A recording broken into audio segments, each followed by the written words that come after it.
No intro, no nothing. This is the Intrusive Thoughts Podcast. Question mark, question mark, question mark. I'm out here with this boy Quan, and we're randomly just on the drive back home, and we had a crazy convo. Let them know what we're talking about so far. Yo. We was talking about superheroes.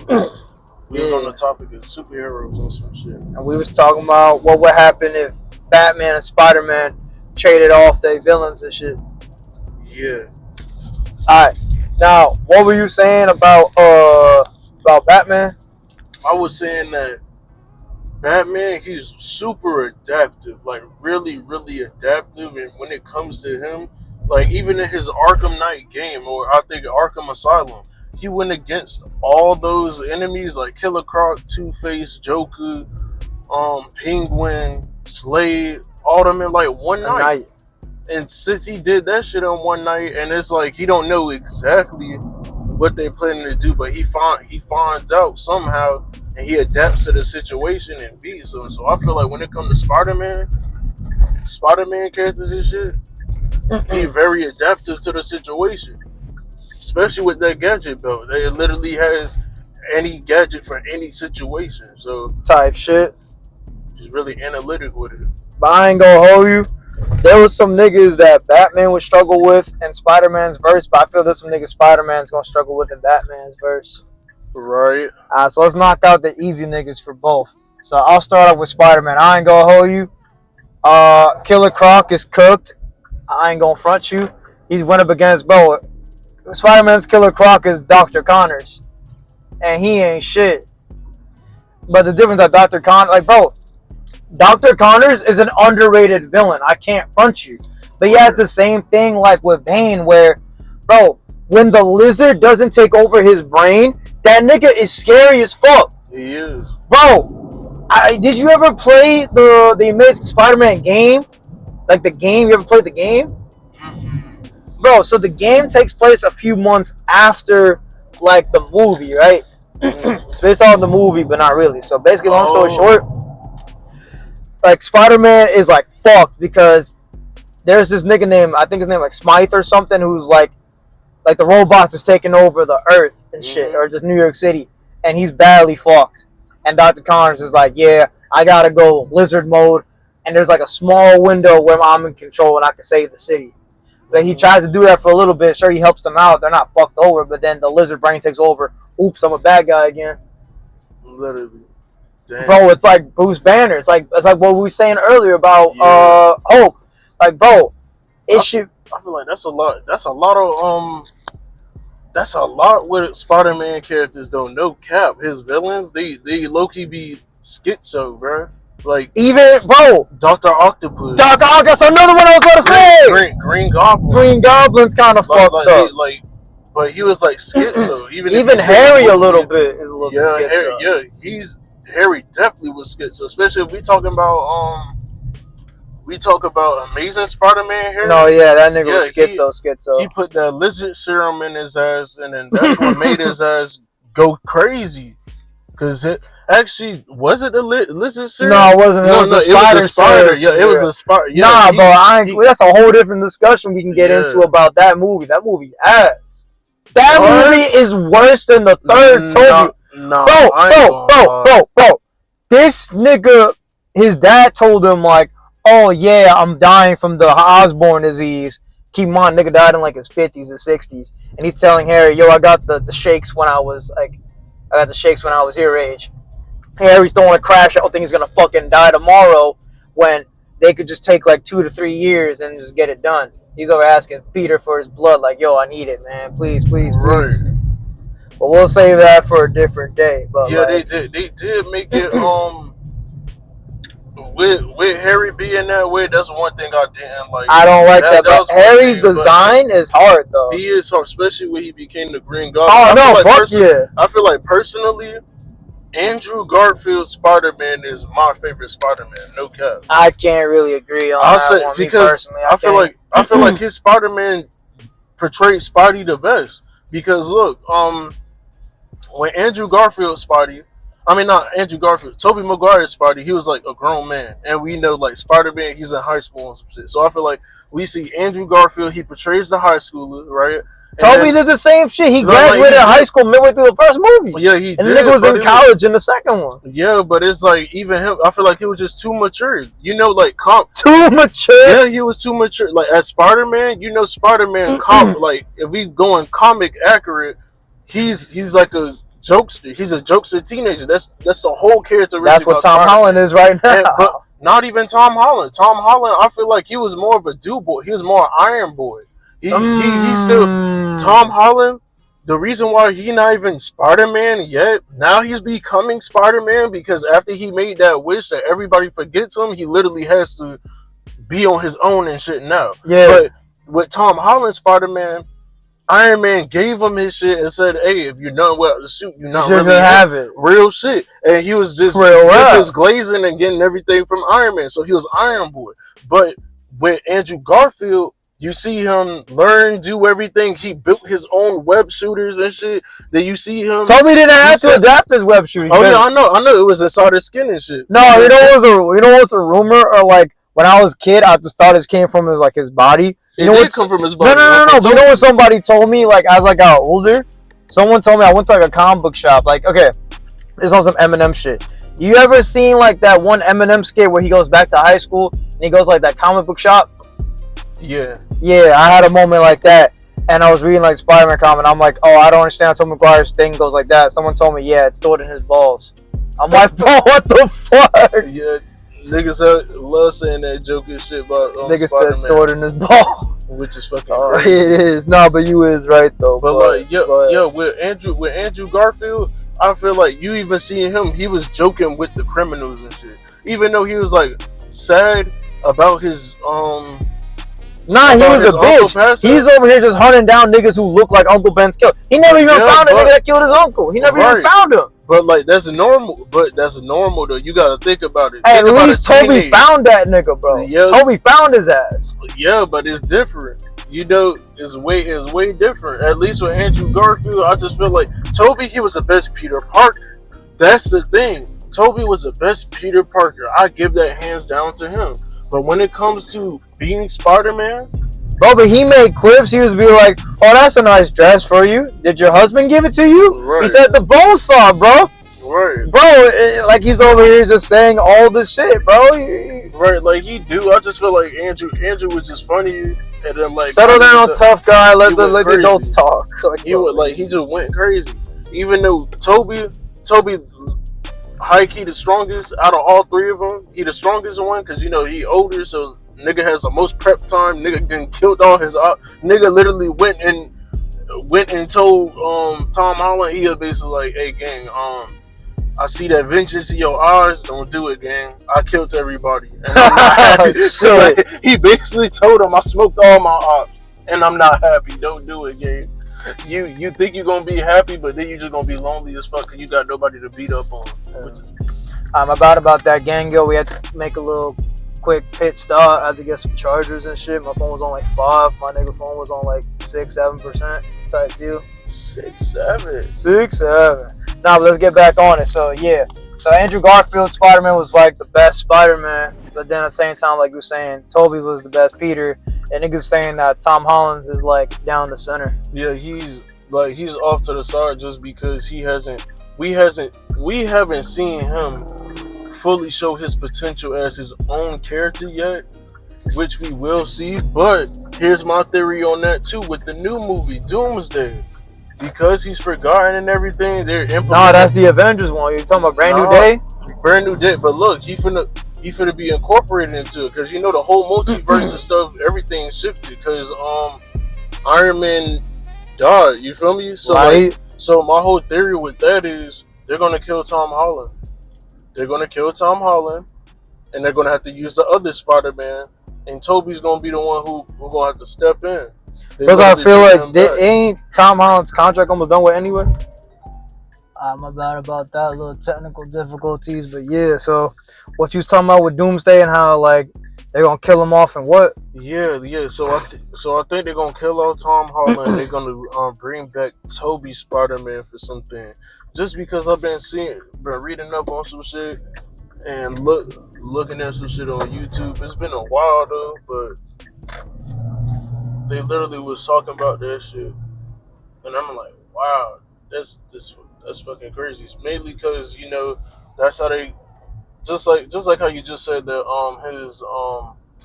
his thing up. Tom Holland kept contract. I think his up contract's about to be done with. Yeah, so they definitely about to do something and shit. Because they already did like 3 movies. I think after the 4th one, I might be. Bro, this nigga's getting a 4th one. Like Toby got the 3, Andrew only got 2, and now this nigga's gonna get 4. Yeah, and it's mainly because like you gotta realize all that shit was based around other shit. Pretty like much, yeah. Like his first movie, Iron Man, the whole plot based around Iron Man. Right. Also shit. Then you get the second movie, him and Mysterio, right? Yeah, but it's still fucking Iron Man based because he's just thinking about him, and plus it's an Iron Man associate. Yeah, he's like, I gotta follow Iron Man footsteps. Mr. Stark. And then the 3rd one has nothing to do with The 3rd one got nothing to do with him or some shit. But then that's when they add the multiversal shit. And then it's like, when it comes to Marvel right now, at the stake of what it is, they really just dropping multiversal and adding everybody. They just doing a bunch of cameos and multiversal shit. Yeah, that's what they did with Deadpool and Wolverine. Yeah, but Deadpool and Wolverine did it on purpose. Yeah. To clown them and be like, hey, this, like, yeah, shout out to like the fans and shit. They did some things with them, but it was like, we don't need to make every movie multiversal, this, that. Like, it would literally made fun. Bro, this is some controversial shit I'm about to say. Niggas is saying that, and I kind of agree with it now. No Way Home was just nostalgia bait, and that's what made it good. Oh, you say No Way Home, the 3rd one? Yeah, they're saying it wasn't good. It was just nostalgia bait. And I'm starting to agree with it now. I probably gotta watch it again, but I'm not gonna lie. I think that was probably one of my favorite ones that Tom Holland was in, just because like you get to see him like interacting with the older niggas. Yeah, not even just that. You actually see his Lord accurate event happen. Like, you feel me? All the other ones, we see them lose Uncle Ben. We see him lose Aunt May because he didn't have no Uncle Ben. You feel me? So, like, we get to see that. We get to see him finally, like, go through his actual origins and him coming closer to becoming his own character. It's like you really see the character development through that shit. No, G nigga shit. No, of course. Yeah, so that's why I feel like that's where I am with that movie.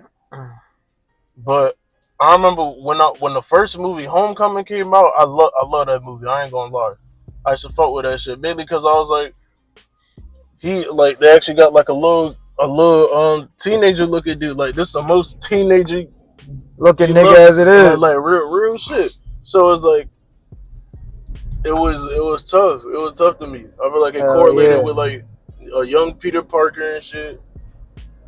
And then there was a little different. Like, I like the little twist. Hell yeah. Alright. Now, I'm going to change the topic. And I kind of have like a controversial / question for you, alright? Hell yeah. Hear me out. I'm going to switch the topic from this on to rap real fast. Mm-hmm.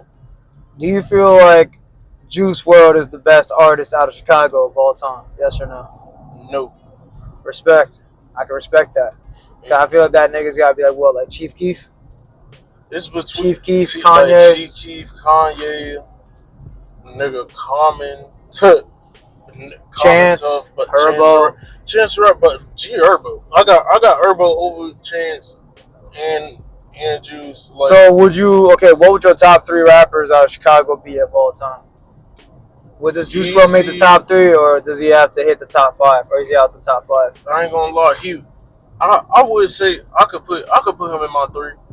So you put Chief Keef, for example. Like, what would you put number 1? Chief Keef, Kanye? Yeah, like that's probably Kanye. Actually, damn, because they both got hit like hella hits and shit. It's between Chief Keef and Kanye for my 1 spot, 1 or 2. Yeah, but then the other nigga will just be number 2 then. Yeah. So let's just say, for example, you say Kanye, Chief Keef. Yeah, Kanye, Chief Keef. Would you put Juice at number 3? Yeah. For sure. Okay, I can respect that. And I feel like as a rapper, out of both of them two, Kanye and Chief Keef, lyrically, Juice WRLD is better lyrically than both of them. Yeah. Like, actually, he is, but he isn't. I say his lyrical ability, yes, is crazy, and him freestyling and do that shit. The nigga was on Tim Westwood for an hour. He was on God. Twice. But that nigga Kanye, when that nigga get in his bag, he's on par with like Wayne and shit. When that nigga yeah, he is. But I ain't gonna lie, that nigga Juicy, he really liked that. He really liked that. I ain't gonna lie. His bro, why do you think Eminem was fucking with him? Eminem wasn't fucking with him just because he said, "I have these lucid dreams." No, he wasn't fucking with that, bro. He was fucking with him because, bro, he said that nigga rapped on Tim Westwood twice to his for an hour, and the other one was to his own beats. It was to all the Eminem beats from the Eminem show. Exactly. I remember watching that shit. Bro, I be rewatching that shit at least like once or twice a week. I ain't gonna hold you. That's once or twice a week. I used to watch that shit. I used to watch a lot of freestyles and shit. I used to look forward to that shit. Watching Tim Westwood, Sway in the Morning, Big Boy on Big Boy's Radio. Yeah, that nigga hard. You fuck with Fire in the Booth? Fire in the Booth. Watching Genius. Watching all that shit. Watching 88 Rising. Look, people don't even know about 88 Rising shit. Used to be like that. Oh my god. Shit. Bro, I ain't gonna hold you. Tim Westwood is the equivalent of what basketball used to be like for what Baller's Life was back in the day. Yeah, Tim Westwood really. Nah, nigga, that and then World Star, bro. World Star used to be on some shit back in the day. World Star still is good now, but like, bro, their prime was way harder back in the day. Prime, like, nigga, way fucking harder. You made it on World Star Hip Hop. You fucking made it. You fucking made it. That's how niggas like. The way how Lyrical Lemonade came up, even Lyrical Lemonade, I feel like Lyrical Lemonade took World Star. That's what I feel like Lemonade is kind of slowly falling off right now, but it's not because Cole Bennett is ass. I feel like it's just like I don't know how to explain it. I don't know, bro, because no matter who he collab with, his videos is gonna go stupid. No, but I don't know how to explain it. It's like World Star in the same sense, where it's like. World Star isn't trash. World Star is still a good platform, but it's not the same like it used to be back then. Same thing with like DJ Academics. I think DJ Academics' prime was a few years back. Fuck Academics. What did Academics do to you? I don't fuck with Academics. That nigga is a bitch ass nigga, and I don't like for one, I don't like the narrative he be pushing most of the time. Like the nigga, he really soft as fuck. He real life one of them internet people that I feel like you literally act tough behind the screen. He don't keep that same energy with men when they to their face. Only type of people that he really be like clapping back at is females and shit. And it's and that's kind of some pussy shit. And that's some pussy shit. Cause bro, you a fat ass nigga, bro. Like you a grown fat. Bro, there's nothing wrong with Dave Blunt's being fat. What's wrong with Academics being fat? Like, no, but I'm saying, like, my nigga, you a big ass nigga and you going back and forth with a female. Nigga, keep that same energy when it comes to another man, bro. You're not on that when it comes to other men. That's what I'm getting at. You on some soft ass shit, gang. You a whole big ass lumberjack built ass nigga, and you going back and forth with hoes, girls, women, man. Like, you tripping. That's on that girls. You feel me? Nah, fuck yeah. Like all that arguing, that shit. Tight shit. But yeah, I feel like Cole Bennett. He a pedophile, bro. That's that too. Bro. That's why I don't fuck with a lot of industry niggas. They be on that pedophile shit. Same with that nigga David. That nigga was on some shit. Actually, bro, David is cooked, bro. He's cooked. Yeah, now I'm thinking about it. Did they say the age difference at first when they were dating? He was 17, she was 13. That's 4 years difference. They were both of age, but still, that's disgusting. I don't know. But then even after the fact, you still got to think about it. Like, age gaps are different. Like, I'll give you an example. Like, bro, I'm 26 and you're 21, right? Right. So this is a normal friendship that we can have. Right, because we both grown. Exactly, regular shit. But imagine 5 years ago I'm 21, and then you're like, oh, okay, I'm trying to do the math. My 16. Yeah, 16. I mean, but then again, that's different. I think it's like some dude shit. I think 17. I think with dudes, it's like a difference. No, even when it's like friends on some shit, when it's like, I think there's just a limit you can't touch. If you touch this certain topic, then you kind of when it's genuine. Yeah, but at the same time, it's like once you older, like I feel like when it's the only type of relationship, it will be like big brother, little sister type shit. Like, bro, so would it be a problem if we had met 5 years ago, even though you were 16, I'm 21? Would that be weird? No, not necessarily. Depending on where and how we met. Oh, okay. So let's say I'm still doing my YouTube interview shit, exactly. And then you interviewed me. Yeah, and I interview you at 16, and then we just become bros like we are right now. Right. That would be no problem. Yeah, but I think when it comes to like relationships, that's where it becomes a problem. Like that 5-year difference. Even with like girls talking to other girls, that's not that weird. But if a nigga talks to a bitch or a bitch talks to a nigga, that age gap's gotta be, you can't touch it. I feel like it's only weird once you not past the age of consent. That's all it is. Cause it's like, bro, y'all youngest. Like, yeah, David being 17 and the bitch being 13 is weird. Yeah, but versus if we have this conversation, she's still like a preteen. Yeah, but we have this conversation 5 years later, and she's 18, and that nigga is like 21. 18 and 21, that's a little different. Cause they right there. That's a couple years. That's like 3 years. No, 5. Let me think of 5 years. It's still 5 years. Like that nigga's 22. And then she ends up being like 18. No. What was the thing? So he was 17 and she was 13, right? So we do this like 4 years later. He's 21 and then she'll be 17 in this example. Yeah, it's still kind of bad.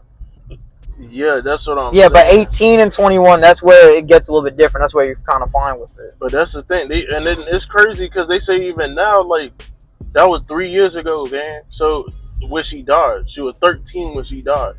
That bit, and that bitch been in the trunk. 13. Yeah, so and that bitch been in the trunk for like 2 years. Yeah, she's 15 now. Yeah, but we don't even have any confirmation of like if he did it, and then even if he did it, we don't even know how he did it. Yeah, but it's like, nigga, ain't no regular bitch. Ain't no regular person. If that was your girlfriend. If that was your girlfriend, you best with a friend, girlfriend, whatever. If this girl went missing and you doing all this subliminal shit, alluding to the girl that went missing that you like, you seen as a friend and shit, when you think you wouldn't be so subliminal or doing all this shit or the lyrics correlating to that, that's sick.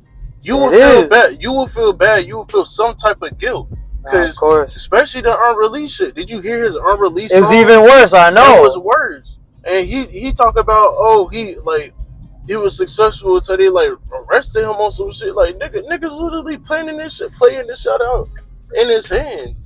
And it's like, yeah, just because he on tour, whatever, this is that, but he definitely had to do something with somebody, got that girl gone, bro. And then it's the fact that he got the same finger tattoo. And then another thing people noticed too, when he was on live with Stream With It, they was on stream at Faye's house. Guess who under some smoke right now? FaZe. Exactly. Shit's crazy. Yeah, it is. That's crazy. This will conclude the first episode of what am I calling this bitch? The Intrusive Thoughts Podcast? Yes, the Intrusive Thoughts. The Intrusive Minds. Intrusive Minds, fuck it, man. It was a pleasure having my boy Mr. Quan on here. It's a pleasure. If y'all liked it, make sure to like, comment, subscribe. Always helps the channel out. And like I always say, NLH, never lose hope. Catch you on the next one. Gang with. I know your thought gon' see me, yo. Working, counting all this bank, smoking, drinking, rolling dope. Ballin' every day like you know, lace, we never losing hope. I'm ball so hard on the talk of the town. At the top, but it's ball.